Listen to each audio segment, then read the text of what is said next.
Hey best friends, thank you for joining us here at Beauty and Not the Beast. For all y'all that already know that we're basically breaking down everyone's testimony. So if y'all want to get right into it, go ahead and fast forward this video past the next 2 to 3 minutes. If you're new here, please just take a minute and listen to the whole video. Welcome to Beauty and Not the Beast, where conversations flowing hearts enthrall. We talk about life and love so sweet, and all the shows we love to binge and tweet. From relationships to social media trends, we share it all, our hearts we blend. Celebrity gossip and juicy rumors, we dish it all, no holds barred, no humor. So join us here in this magical place where laughter and love always embrace. Welcome to Beauty and Not the Beast, y'all.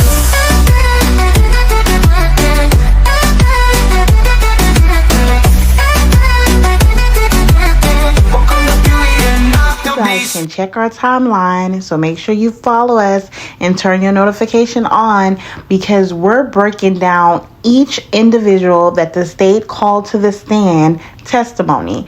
We're going to show their full testimony. We're going to post it individually so that it's convenient, so that you guys can catch up with exactly what was said and what is going on with the Naziah Harris trial before it starts March 2025. Let's get it. All right, you guys, before we press play on this testimony, let me just give you a quick recap.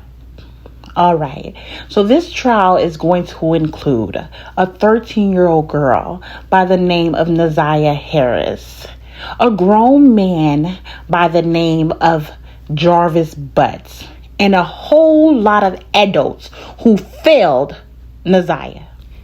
Now, on January the 9th, 2024, 13-year-old Naziah Harris got off her school bus only to never be seen again. Naziah was reported missing January the 9th by her grandmother, the same grandmother who adopted her. That grandmother's name, Annetta Harris. Now, Miss Harris said it wasn't like her to go missing, especially from after school. It wasn't like her at all. But that same grandmother did not report Naziah as missing until the next morning. Now, she didn't report her missing to the police. She actually waited. The school bus usually lets the kids out around 3 o'clock. She waited until the next morning after she dropped the other kids off at school. She went to Naziah's school and let them know that Naziah did not get off the bus yesterday. Now, I don't know about you, but that's a red flag on the play, because if you say it's not in her nature to go missing, and the bus usually gets out around 3:10, if your child's not there by the normal time, 3:30, especially 4 o'clock, I am calling the police. I am calling to school to see, did my child get on the bus first and what happened? But you don't even call the school. You wait until the next day to go and question the school or let them know. Whatever. Anywho, let's continue. Just giving a little background here. So there's video that shows Naziah leaving the school. There's video of her getting off the bus. The prosecution team says that Naziah met up with Jarvis and his co-worker, aka his business partner, King. King's real name is Cardell Wright. Now, I'm going to just insert this here that I feel like he could have had something to do with this as well. Okay? I do not understand why these two grown men met up with Naziah and took her back to their auto repair shop. Okay? Now, throughout this, you will hear testimony from another witness that says that Jarvis, King, and Naziah visit her home, which is about 30 minutes away from the auto repair shop. They visit her home to come look at a vehicle that she was having trouble with, okay? She states that they were there anywhere from 40 minutes to an hour. But she also confirms all three of them left together. Okay? Now, the prosecution team throughout this investigation finds out that Jarvis has been sending inappropriate sexual text messages to Neziah. Now, in return, Neziah, this poor baby, was also sending him messages. You know why? Because he has groomed her. Neziah believes that they're in a relationship. The text messages between these two started as far back as September 2022. Now, if you ask me, that's all we have a paper trail for. Maybe Neziah didn't have a phone before she was 11 years old, and he was doing this to her way before then. Who knows? But you guys, there's your recap. Again, follow us, hit the like. I have took time to break down each individual's testimony so that I can give you guys an individual video so that it's convenient that we watch the testimonies and we try to put the pieces together. So when this trial starts March 2025, we are ready. All right. I hope you guys have a lovely day. I'm about to press play. Good morning. Could you please state your name for the record? Name's Wyatt Barnes. And how are you employed? I work for the United States Border Patrol. And how long have you been employed by the U.S. Border Patrol? 14 years and change. And were you working back on March 12th of 2024? Yes. And in what capacity were you working? I was working in a search and rescue capacity. That's our primary job, or my primary job. Okay. And were you working alone or with a partner or a group of people? With a team. Okay. There was a sizable team that day. And what is it that you guys were doing? We were responding to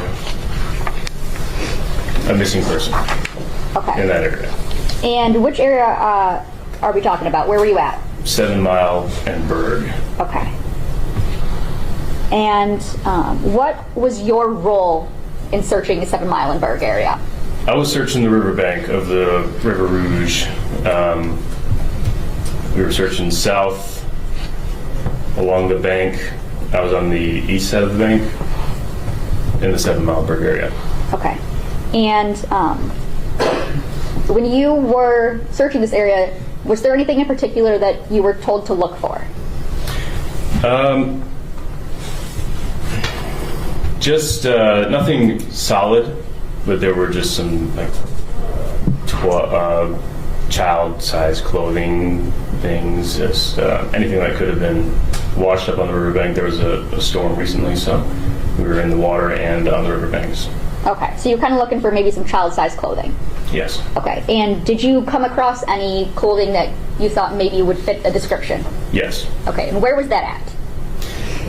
That was south of 7 Mile and Berg,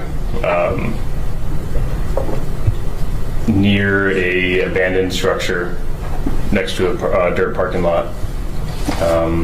About, I can't give an exact distance, maybe 50 feet off the river. Okay. And when you find articles of clothing, what is it that you do in your role?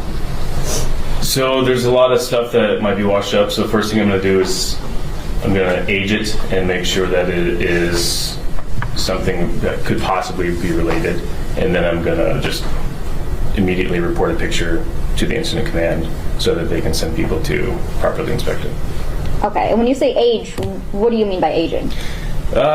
Just to make sure that it hasn't obviously been in the brush for years, or it's not some garbage that washed up.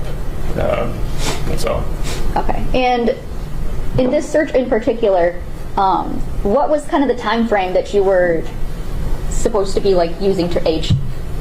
Recent, not like within a month or two. Okay. So it would still look new. Okay. And so when you find items, you said that you age them and then you kind of report them to Instant Command. Yes. Okay. And how is it that you report them? Do you go at like a walkie-talkie? Do you call them on the phone? Via radio. Okay. Yeah, via radio, and then there's usually some type of a chat that I wasn't communicating directly on the chat. I just kind of forwarded the photos to a supervisor who then gave the photos to the incident commander. Okay. And they would divvy those out to the detectives. Okay. And what is it that you found in this case? I found I don't know if this is the right term for it, but like a onesie. Okay. It was mostly balled up in the brush with a shoe inside of it. And so I pulled I didn't know it was clothing at the time, but I pulled it out of the brush just to kind of open it up and see what it was. And then once I saw that it was clothing with the shoe inside, I just reported it to the incident commander. Okay. And when you're touching these items, are you wearing gloves? Yes. Okay. Do you recall, describe the onesie, color, size, anything like that? Pink. Okay. Honestly, the size, I don't. Small. And what about the shoes? Shoe. Or shoes. The shoe that you got. It was a small Nike shoe. Okay. And it was. Sorry. It was inside the onesie, which was inside out. Okay. And were you instructed to recover those at the time? Like bag them and bring them somewhere? Yeah. No. Okay. No, that wasn't. Were you? How do you, I guess, convey to someone where at these items are? GPS coordinates. Okay. And did you author like a paragraph report in this case? Yes. Okay. And did you include coordinates in that report? Yes, and they were incorrect in that report. I just went over it yesterday. I do have the correct coordinates if you guys want those. Okay. Yes. Could you please provide us with the correct coordinates? Yes. And is there something that you're going to be using to refresh your memory? I have a piece of paper here. Okay.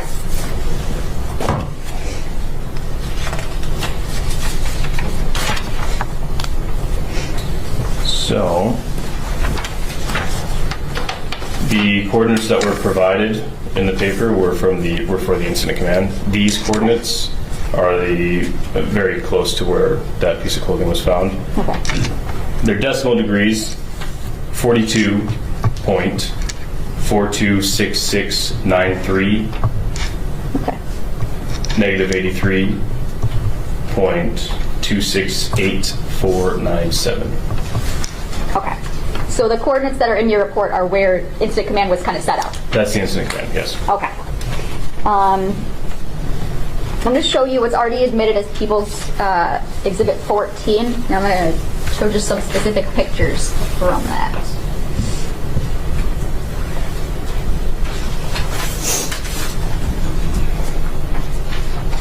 We're looking at picture 63 here.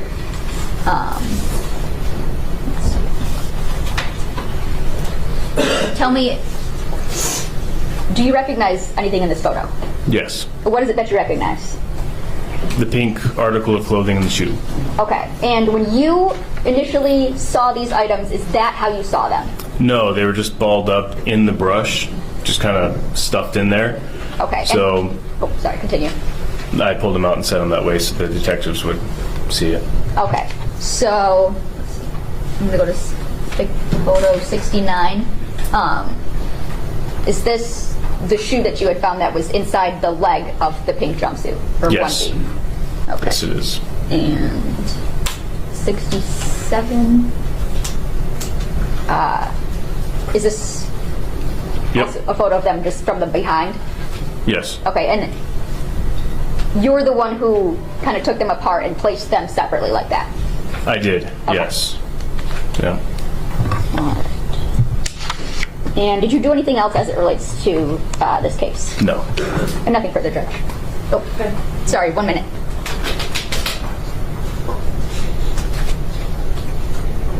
Oh, the coordinates that you gave, are those latitude, longitude?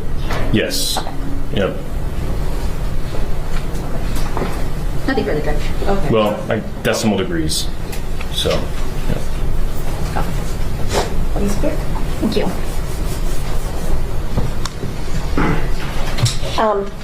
Agent Barnes, you said that you were taking part in a search of the area of 7 Mile and Berg. Was that, how large of an area was it? I probably searched at that point not quite half a mile of river at that point, so not a And- huge area. And you said you were part of a team? Yes. About how many people were out there? There was multiple counties out there assisting in the search. Honestly, I couldn't give you an exact number. Probably several dozen. 7 dozen? Several dozen. Several There dozen. was different teams assigned to different parts of the river. So different people were assigned to, or different teams were assigned to one like half-mile location, another half-mile location, or coordinates, I guess? Yes, even smaller than that. Smaller sections than that, yeah. Just to keep guys fresh. And was it like a coordinated effort then to kind of sweep this area? Yes, So you're just walking like in a straight line, or for the most part. can you describe kind of how that looks? Yeah, so in the river, I'll go from the river to the banks. So in the river, you have different teams wearing dry suits, using technology, looking for anything that resembles a body, and then sticks to kind of push stuff loose, and then they're searching the log jams in the river. Then you have guys on the edge of the river, because the water level was high, so we wanted to cover the river banks as well, which the water level was high and had become lower. Then you have teams on the banks, and then teams kind of doing an S pattern along the river edge to make sure they cover as much ground as possible. Thank you. And so you said that on this particular day, the water level was high? No, the water level was high the week prior or so we wanted to make sure that we covered the river banks where the water was. The water was back to its normal level. Was there a way to tell where the water level had been previously? Is there a way to mark that?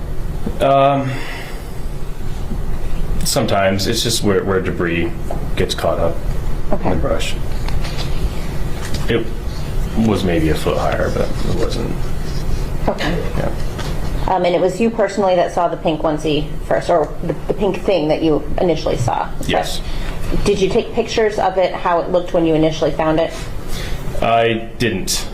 No. Would you normally do something like that? There's just so much stuff. I wasn't taking. It would taken all day if I'd taken a picture of everything I found. So You stopped and kind of moved it, manipulated it. I pulled it up to inspect it, noted that it was worthy of reporting, set it back down, radioed it in. Okay. And how far did you set it down from the location where you initially located Same it? spot. Exact same spot? Same brush. Okay. And you said that part of what you do is kind of to note approximately how long it looks like it has been out there. Yeah.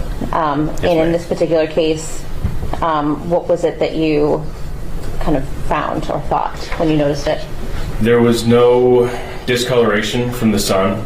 You know, typically if something sits outside for a while, the sun's going to change the color that it sees, and then underneath it's going to be a different color. There was no discoloration in the article of clothing.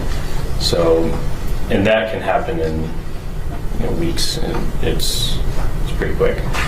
Depending on how much sun there is. There was no evidence of animals getting in it. There was no significant dirt. It looked very fresh. Okay. Did you find or see any other clothing other than the shoe in that area? Very old clothing, years old. Like what, for example? Maybe just old coats, but it was nothing pertinent. Things that were Many under old layers coats? of lots. Yeah, I mean, there's a fair amount of debris. In that general area, in that half-mile area that you were scanning? Yes. Okay.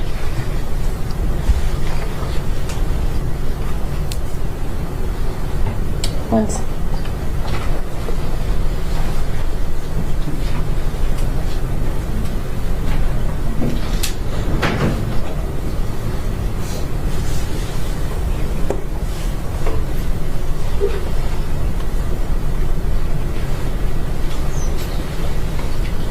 I don't have anything else. Thank you.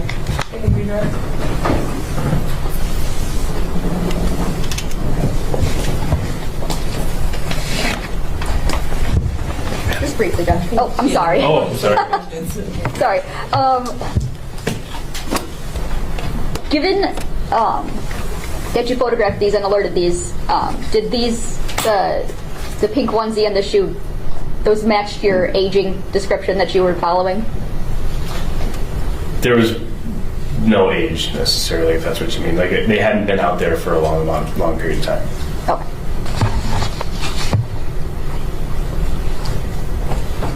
Nothing for the judge. Thank you.